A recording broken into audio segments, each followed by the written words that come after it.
Hyderabad BJP ఆఫీసులో MP Raghunandan Rao మీడియాతో మాట్లాడుతున్నారు. లైవ్ ద్వారా చూద్దాం. ప్రధానమంత్రి అయ్యిండు, అది కాంగ్రెస్ పార్టీ అంతర్గత వ్యవహారం అనుకుంటే, దొంగోట్లతో గెలిచిందని ఇందిరమ్మను కోర్టు శిక్షిస్తే ముఖం ప్రజలకు చూపెట్టలేక నెత్తి మీదకి వెళ్ళి కొంగు కప్పుకొని బయటికి పోయి దేశానికి కొంగు కప్పింది, ఎమర్జెన్సీని తీసుకొచ్చింది, ప్రజల కళ్ళు కప్పింది. ఇది మీ కాంగ్రెస్ చరిత్ర. ఏ రాజ్యాంగ వ్యవస్థను మీరు ఒప్పుకోరు. సుప్రీంకోర్టు షాబాను అనే ముస్లిం మహిళకి భరణమీమని చెప్తే సుప్రీంకోర్టు ఇచ్చిన జడ్జిమెంట్ని బయట పారేసి ఆర్డినెన్స్ తీసుకొచ్చి ముస్లిం ఆడబిడ్డలకి భరణమీయొద్దన్నారు. అంబేద్కర్ గారిని గౌరవించారు, భారత రాజ్యాంగాన్ని గౌరవించారు, భారత రాజ్యాంగం ద్వారా వచ్చినటువంటి న్యాయ వ్యవస్థల్ని గౌరవించారు. ఆఖరికి నిర్ణాయక మొన్న ఎంపీ అయినటువంటి ప్రియాంక గాంధీ కూడా జడ్జీలు ఎవరు మా అన్న గురించి మాట్లాడేందుకు ఉంటుంది. న్యాయ వ్యవస్థను గౌరవించారు, ఎలక్షన్ కమిషన్ని గౌరవించారు. ఆఖరికి ప్రజల కొరకు ప్రజల చేత ప్రజలే ఎన్నుకున్నటువంటి పాలకుడు నరేంద్ర మోడీ గారు ఈ దేశ ప్రధానిని కూడా మీరు కించపరిచేటువంటి రీతిలో మాట్లాడతారు. మీకు ప్రజాస్వామ్యం మీద విలువ లేదు, ప్రజాస్వామ్య వ్యవస్థల మీద విలువ లేదు. అందుకనే ప్రజలు మీకు విలువిస్తలేరు అనేది కాంగ్రెస్ పెద్దలు అర్థం చేసుకోవాలి. ఇది అర్థం కానంతసేపు కాంగ్రెస్ గాడనే ఉంటుంది, కాంగ్రెస్ గదే దుస్థితికి లోబడుతుంది. కాబట్టి ఇప్పటికైనా ఒక వ్యవస్థ మీద ఆరోపణ చేస్తున్నప్పుడు, ఒక వ్యవస్థని నిందిస్తున్నప్పుడు, అయ్యా leader of opposition Rahul Gandhi గారు దయించి శాస్త్రీయంగా ఆ వ్యవస్థ మీద స్టడీ చేసి రండి. 2 ఓట్లు తప్పు పడితేనే టీషర్ట్లు వేసుకొని వచ్చిన మీరు మరి ఒక చిన్న గ్రామ పంచాయతీలోనే నేను వారం రోజులు స్టడీ చేస్తే 1000 ఓట్లు దొరకగొట్టగలిగినప్పుడు తెలంగాణ రాష్ట్రంలో స్థానిక సంస్థల్ని మీకు ఒప్పుకుంటే బ్యాలెట్ పేపర్లతో పెట్టు.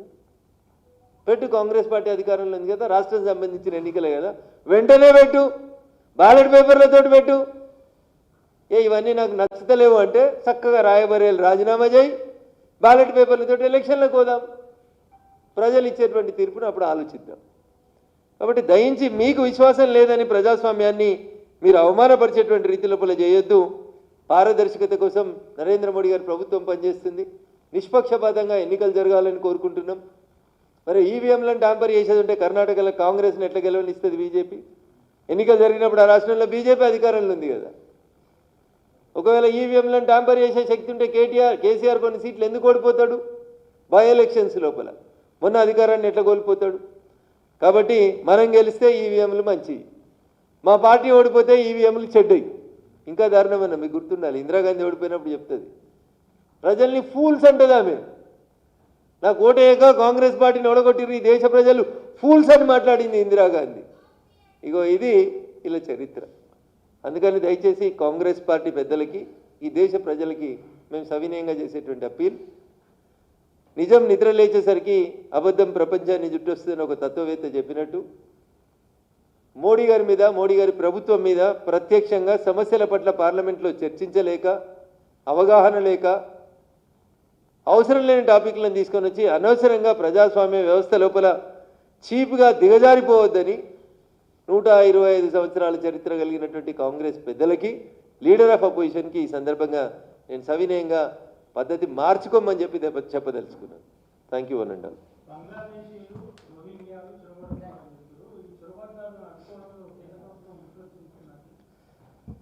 అన్న సీనన్న మంచి ప్రశ్న అడిగిండు.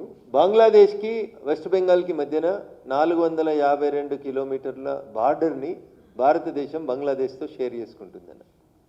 భారత ప్రభుత్వం నరేంద్ర మోడీ గారు ప్రధానమంత్రి అయిన తర్వాత ఆ ప్రాంతాన్ని గోడగట్టి ఒక బందోబస్తు వ్యవస్థను ఏర్పాటు చేసి అటు నుంచి ఇటువైపు చొరబాటుదారులు రాకుండా చేద్దామని చెప్పి ఒక ప్రయత్నాన్ని భారత ప్రభుత్వం ప్రపోజ్ చేసి వెస్ట్ బెంగాల్ రాష్ట్ర ప్రభుత్వానికి ఆ ప్రపోజల్ని పంపించిందన్న.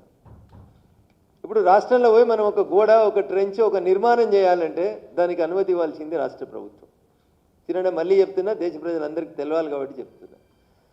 మమతా బెనర్జీ ముఖ్యమంత్రి అయినప్పటి నుంచి నరేంద్ర మోడీ గారు కేంద్ర ప్రభుత్వం సైన్యం పంపించినటువంటి బంగ్లాదేశ్ భారతదేశం మధ్యలో గోడ కట్టాలన్నటువంటి వాదనని, ప్రపోజల్స్ని నిర్ద్వందంగా తిరస్కరిస్తూ ప్రతిరోజు కొన్ని వేల మంది అక్కడి నుంచి ముస్లిమ్స్ని, రోహింగ్యాలని వెస్ట్ బెంగాల్కి దేనిచ్చి అక్కడ హిందువుల మీద దౌర్జన్యం జరుగుతుంటే దానికి సహేతుకమైనటువంటి కారణాలు చూపెట్టకుండా పోలీసులు ప్రేక్షక పాత్ర వహించడానికి కారణం జరుగుతుందే ఈ గోడ కట్టకపోవడం వల్ల. ఇది రఘునందన్ రావు సొంత కవిత్వం కాదు.